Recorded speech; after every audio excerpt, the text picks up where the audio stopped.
So it really is important to understand the context of balance of power and how it relates to what happens in on the world stage regarding security issues during the 19th and 20th century, particularly, uh, especially with what happens in Europe and leads into the First and Second World Wars. But the basic premise of balance of power is that system of states or nation states that rely on a variety of different alliances to balance relationships that will ultimately or hopefully prevent conflict.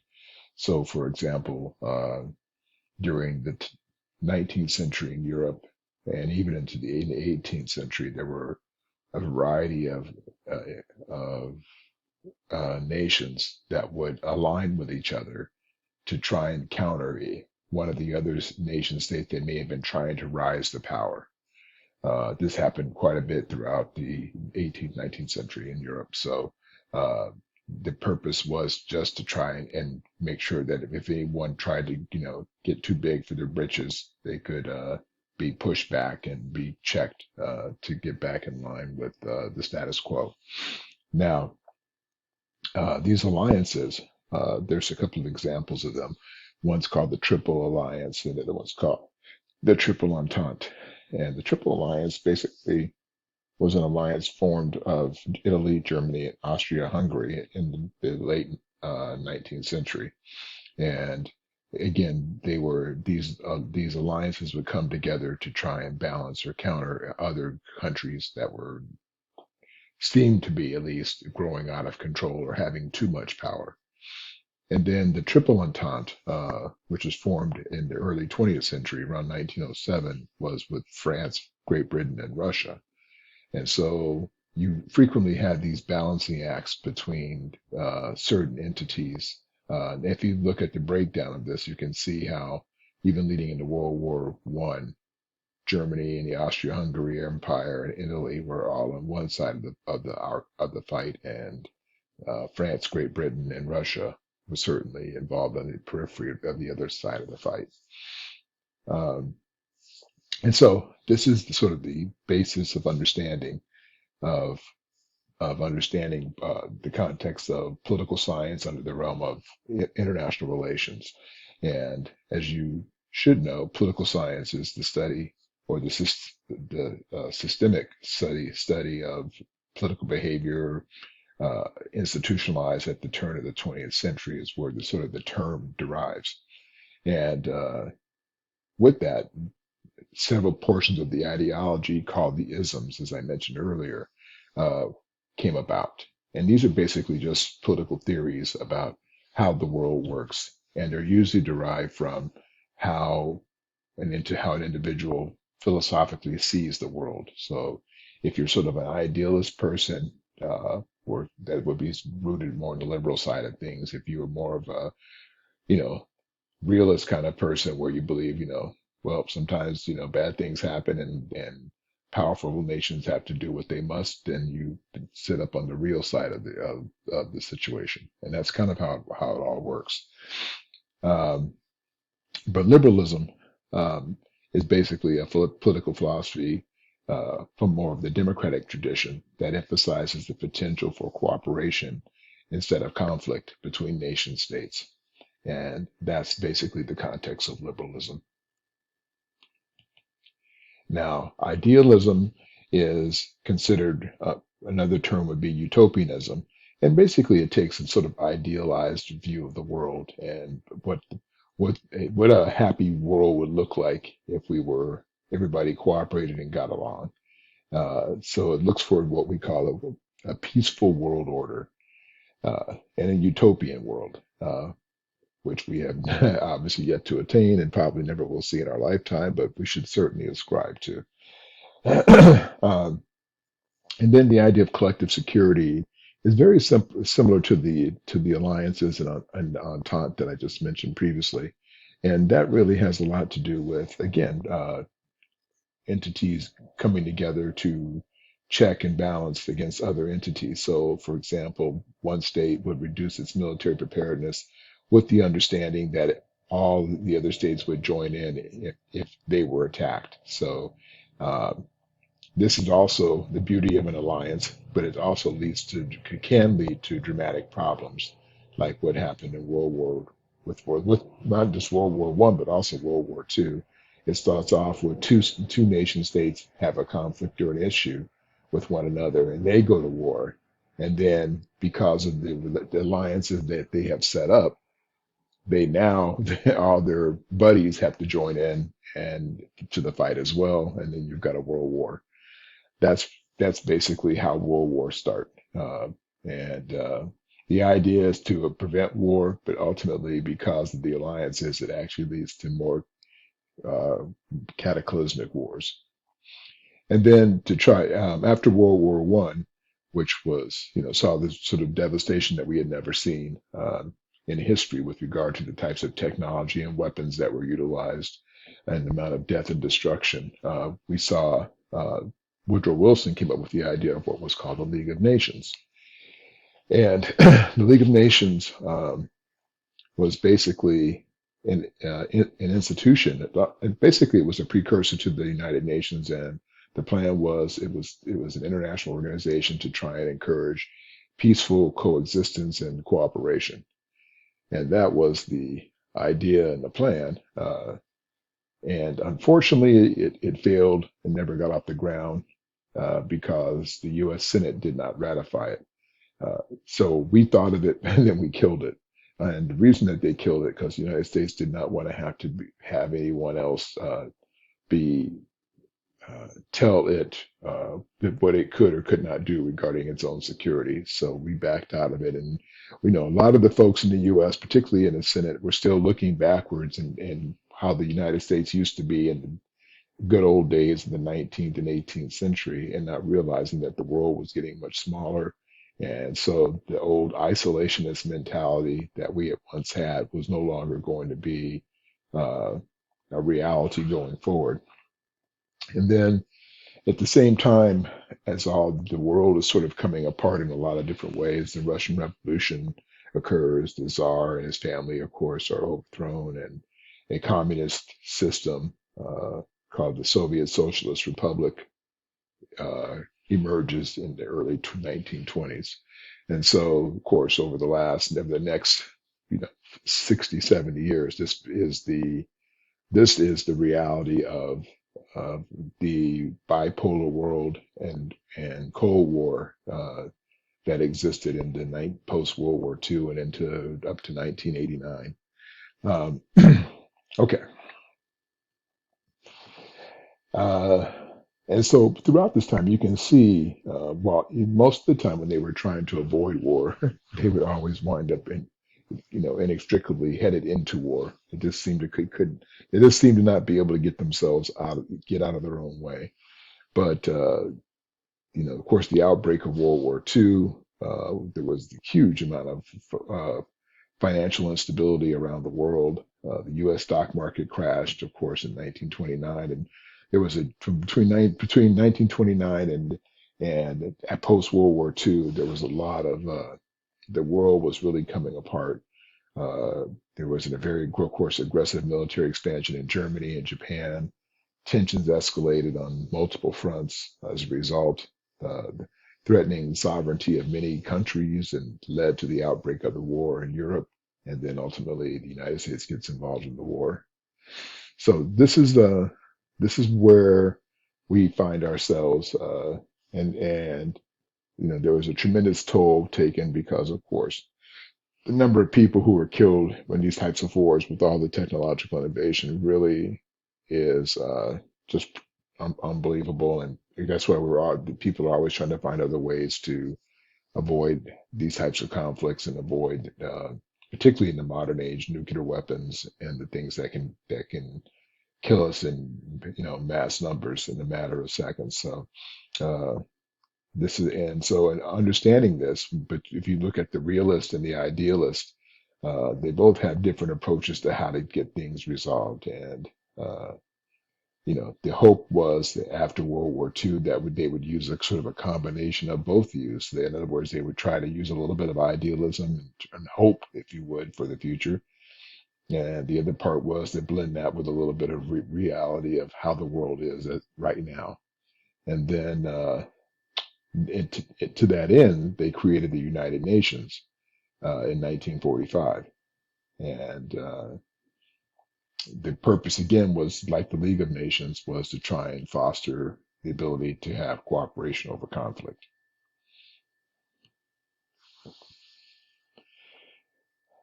So when we talk about the idea of collective responsibility, of course, the whole purpose was the goal was to maintain peace. And then under the United Nations Security Council, the Council of Five, there are five great powers that sit on even today on the United Nations Security Council that are responsible for basically the global security. And that's China, France, the United States, and the Soviet Union and the UK. And their purpose is to basically make the major decisions for what happens regarding the global security. There are other countries that are peripherally involved, but those are the five that are designated as the great powers that drive the system. Okay. And this is the period after World War II when the Western world, including Europe in that, is carved up between the United States and its allies in Western and part of Central Europe and the Soviet Union. And ironically, it's all a matter of timing. If you, unfortunately, Franklin Delano Roosevelt died and Harry Truman came in, and Truman didn't have any real experience on the foreign policy front. And the country and the world were tired of war. And so originally the agreement was going to be that most of Central and Eastern Europe would go to the West.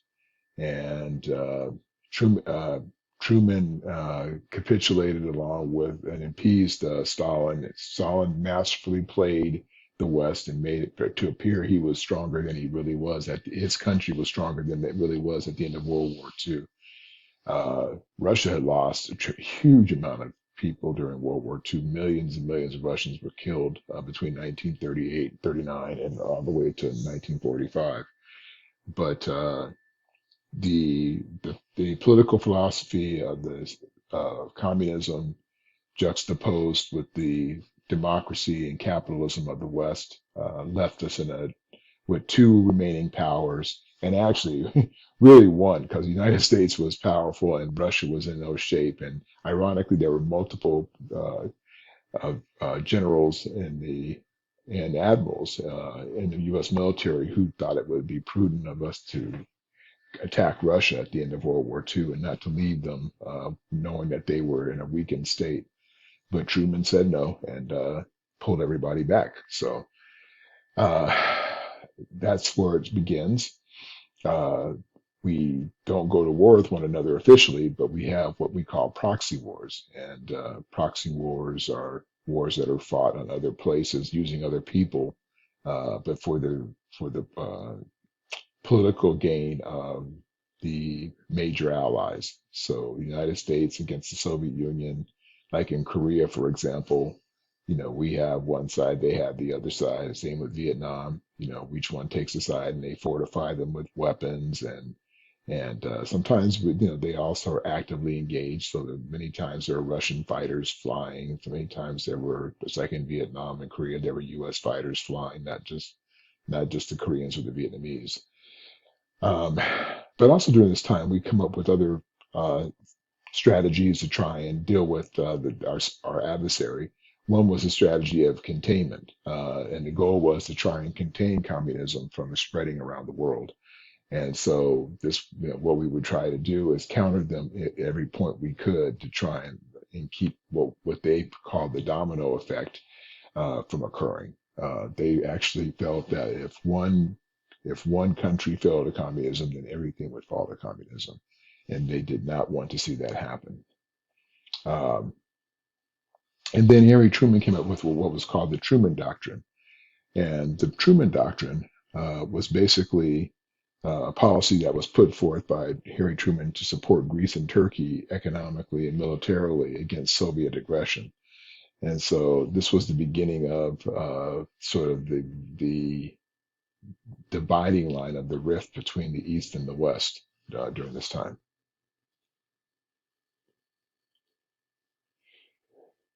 Okay. Um, so a lot of what you see going from that point forward really is a jockeying for power by both the East and the West throughout this period, particularly with the rise of nuclear weapons. Once the Soviets had gotten our nuclear secret, that changed the entire process by how we were going to be able to do business with them, and kept us in a very uh, challenged state for the next 50 years.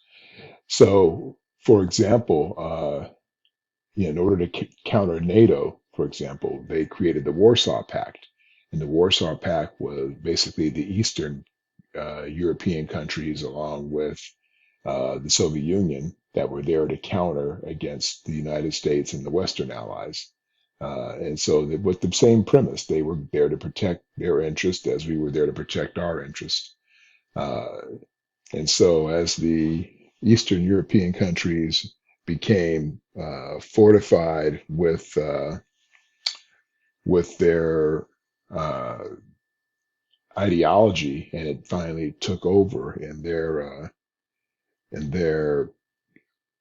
countries, then the countries became, sort of strongly entrenched in communist ideology. And of course, they couldn't challenge the Soviet Union. If they tried to, that was going to go very poorly for them. So that's how that happened. Um, there's also some other things that happened during this period, of course, and I've always said, and I've said this many times in my classes, that if you ever want to see how the world got to be where it is today, if you walk backwards through all the major crises and events, you could see exactly how these things transpired. You can see exactly how uh, one crisis led to another event. So, like, for example, the Cuban Revolution in 1959. Castro comes to power. Many people hated Castro for sometimes justifiable reasons. However, there's a backstory to that too, where Castro tried to come to the U.S. for help because he was trying to save his country from a corrupt leader named Batiste, who was in bed with all kinds of bad people, and basically courting, taking all the wealth from his country, but he was in bed with the mafia. Uh, but Castro comes into power. He makes a deal. He comes to the U.S. for help. Eisenhower basically gives him the finger and says, "Nope, not interested." And then that the, there's only two places you can go for help if you're a leader of a country. If the United States said no to you, your only other hope was to go to the Soviet Union, and that's exactly what he did. And of course, that decision in 1959 led to the Cuban Missile Crisis of 1962, where we came to the brink of nuclear war because the Soviet Union had placed nuclear missiles on Cuba 90 miles from the United States. Also, of course, other proxy wars, Vietnam War, the 1960s. We had colonialism that was dying, and independent colonies started to rise against their former colonial powers. Uh, you had a bunch of what we call non-aligned nations that were um, like India, for example, declared itself non-aligned, meaning it wasn't following either the Axis powers of the East, nor was it going to join with the West. Uh, so there was a rise of this. Uh, Indeed, these non-aligned groups or countries that decided they didn't want to be a part of the other groups that were aligning with the two superpowers. So we get to a point of what they call the state of détente, and détente uh, basically is a policy that was utilized by Richard Nixon in the late 1960s and the Soviet premier Brezhnev to promote opportunities for U.S.-Soviet cooperation. And basically, it's like you draw a line in the sand and both of you agree not to cross it. that's kind of what détente is. It's like a stand down of aggression. And they both used it masterfully during the late 1960s, early 1970s. And then they also had what was called the SALT, the Strategic Arms Limitation Treaties. Both the United States and the Union both recognized the threat and danger of nuclear weapons and tried very hard to make sure that they did not put the world at risk through either intentional or accidental nuclear war. And so we had two of these agreements, SALT 1 and SALT 2, that were put in place to try to limit the amount of nuclear weapons and that both sides would be allowed to have. And then the Reagan Doctrine, which basically signaled a renewed willingness to assert U.S. interests where the Soviets had been active, like Nicaragua and Afghanistan. Uh, Reagan took steps to bolster the U.S. nuclear and conventional weapons capabilities.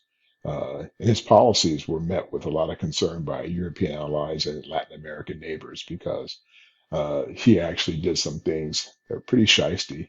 We watched the video called The Secret Government, where you got to see some of what Reagan did actually play out in real life. And cost us quite a bit. And by the late 1980s, really came back to haunt us. And then by the end of the 1980s, the demise of communism was readily apparent. The Soviet Union was devolving from inside. It was very clear that the economic and well, the reality was the world was shifting toward a capitalist ideology, and on the other side of that, you had the Soviet Union that was still fighting a war with no one to fight against, but they were spending all their money, their internal money, on this military buildup and not on economic development. And ultimately, that, and along with just the ideology and repressiveness of communism, the European, Western, I mean, the Central Eastern European countries started to challenge and question the actions of these entities and decided to pull back and had enough of their the Soviet Union being able to sort of control the entire outcome. Plus, you had Soviet leaders that were starting to really open up their ideas and soften their approach to the to even in their own countries. So they couldn't manage their leadership in terms of who was going to succeed. Uh, they couldn't. They had stagnant economies. Of course, the war in Afghanistan and lots of political unrest all led to the fall of the Soviet Union in 1989.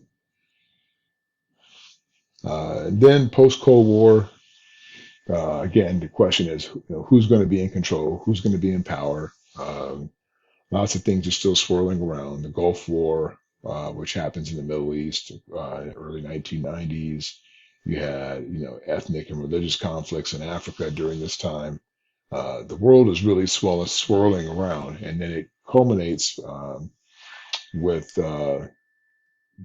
the slap to the head at 9/11, which really is the beginning and opening door of the war on terror, which again forever changes the way we do business around the world and how we, even within it, how secure we feel even in our own country from that point. So it really was a huge change and departure from anything we had seen prior to that time, especially to be attacked on our home soil in a way that not even December 7th, 1941 could come close to what happened on our soil. So there are lots of things that are swirling around, aside from the 9/11, then we had the Iraq War. We go into NATO as fighting terrorism. You've got the Taliban, the whole Osama bin Laden. Uh, there's just a tremendous amount of inertia around the country and a lot of doubt about who we are, and how do we, in this new world, how are we going to protect ourselves in this now insecure world where, those who we thought could never get to us could actually get to us and hurt us. Um, and this is kind of like where we get to, like, for example, under the Trump administration, Trump's tried to bring matters to a head early on by ramping up military pressure. In 2017, the most powerful non-nuclear bomb was dropped on the country to hasten the end of the conflict. Uh, there were tons of casualties. Trump finally reversed course and announced his intentions to draw down American troops. Uh, and so it really was and has been a tumultuous period for all those involved through this period of time. Of course, the rise of sectarian violence, the rise of ISIS and the Islamic State in post-war Iraq and Syria, the war of the U.S. against Syria's Assad regime. All these are all part of the post-Cold War world that has redefined U.S. foreign policy, our relationship with our allies and with our enemies. Uh, and the thing we have to be careful about in this is basically making sure that we don't give up, our sense of our ideas of freedom and liberty and what those things actually mean in the context of trying to protect ourselves. Benjamin Franklin famously said once that those who are willing to give up their civil liberties for a little peace and security deserve neither. And that was a very profound statement because they certainly asked us to do so in a way that was unheard of. And along the way, there was a lot of hope and ups and downs during this period. The Arab Spring, which was a sort of push for democracy in the Middle East and a new stability, and it was an exciting period for a brief moment. Some countries had major shifts in their democratic and bringing democracy or some semblance of it to their countries, particularly in North Africa. But there were other areas that did not, and the pushback was pretty visceral and vicious, and a lot of people died in the process. But it also showed the ability of how technology could change how we do business as well, and how we could see what's going on in other parts of the world, and how it could easily lead to new movements and new ideas.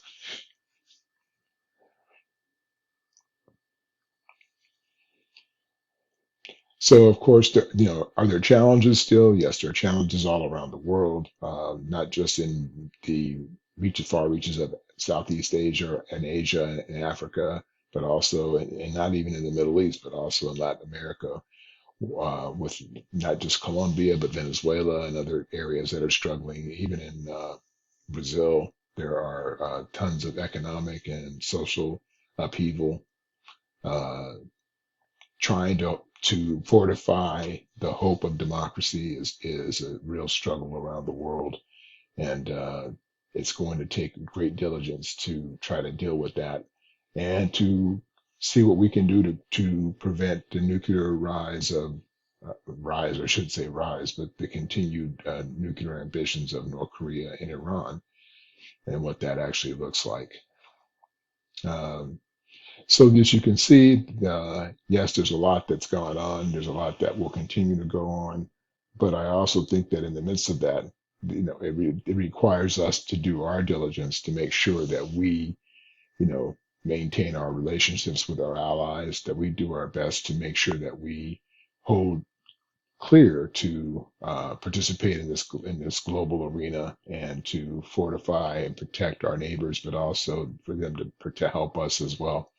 And I think when we're at our best is when we do that. And so I look forward to seeing some of your comments again in our discussion sessions. And I appreciate this. Sorry, I had to break this into two long pieces, but it was a very long discussion and lots to cover. So with that, I will say have a good evening.